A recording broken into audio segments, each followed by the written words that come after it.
Au nom de Dieu, le miséricordieux, le très miséricordieux. Je vais essayer de répondre à la deuxième question.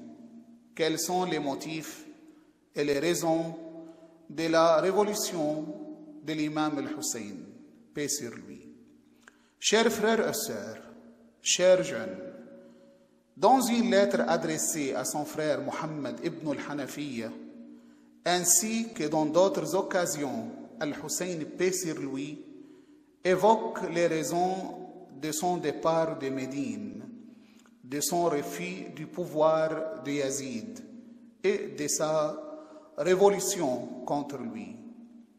Il a dit: « Je ne me suis pas soulevé de gaieté de cœur, ni pour une quelconque insatisfaction personnelle, ni par subversion, ni injustement.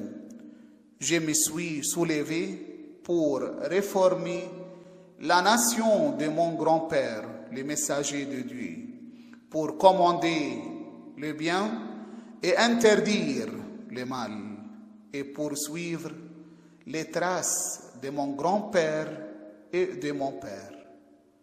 Préserver le message de l'islam et la tradition du prophète, tels sont les deux mots-clés de la révolution d'Al-Hussein, paix sur lui. C'était ainsi que l'imam, paix sur lui, résuma sa mission, redonner à l'islam son caractère social et politique, tant étouffé par les soins des Omeyyades qui avaient voulu faire de l'islam un ensemble de rites individuels et qui n'auraient aucun effet sur la vie sociale et politique, laissant ainsi la main des pervers au pouvoir tout à fait libre.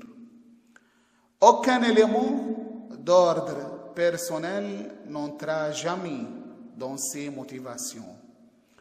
Quant à son refus absolu du pouvoir de Yazid, il l'a expliqué clairement à Ibn al-Walid. Il a dit: « Yazid est un libertin qui ne cache pas son libertin alcoolique et un assassin de l'âme interdite.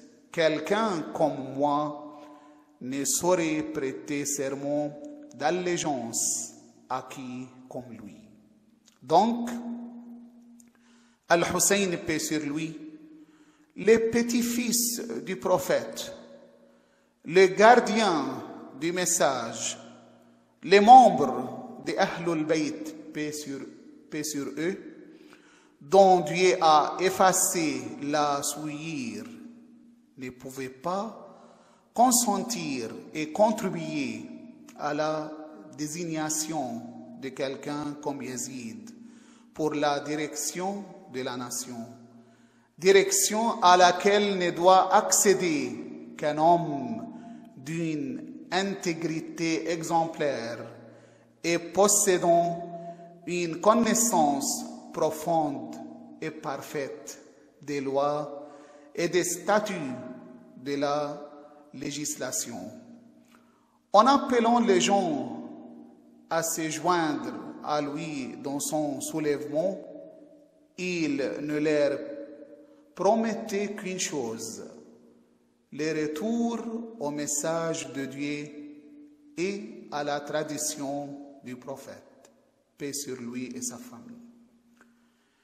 Chers frères et sœurs, de l'étude de la situation politique, économique et sociale, il ressort que ce qui prévalait durant la période du règne des Omeyyades, c'était, premièrement, le despotisme et le népotisme du pouvoir. Le despotisme et le népotisme du pouvoir. Deuxièmement, les assassinats d'opposants, la terreur et le sang.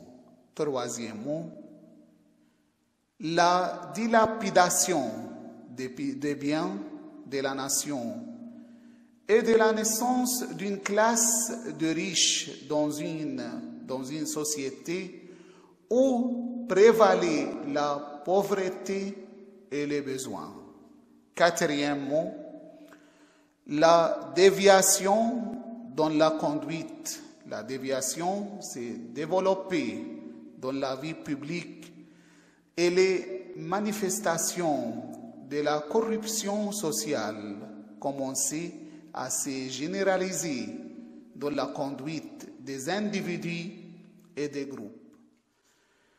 Le petit-fils du prophète, paix sur lui et sa famille, et fils de l'imam Ali, paix sur lui, investi, qu'il était par le texte de la mission de sauvegarder les messages islamiques, ne pouvait pas rester les bras croisés alors que les valeurs de l'islam étaient bafouées publiquement et ouvertement, même s'il était sans illusion quant à l'issue immédiate de sa révolution. Il lui importait peu qu'il remporte ou non la bataille qu'il devait livrer. Pour lui, ce qui comptait, c'était d'accomplir sa mission divine et de réaliser la victoire de sa cause. De là, sa grandeur et la noblesse de sa révolution exemplaire. En fait, en décidant d'affronter les Omeyyades, Al-Hussein, paix sur lui, espérait moins obtenir une victoire matérielle et immédiate contre eux, que les empêcher de porter injustement le titre de la légitimité et de la légalité. Mieux, tout porte à croire que lorsqu'il décida d'engager la lutte contre Yazid et son empire, il savait préalablement qu'il y perdrait sa vie.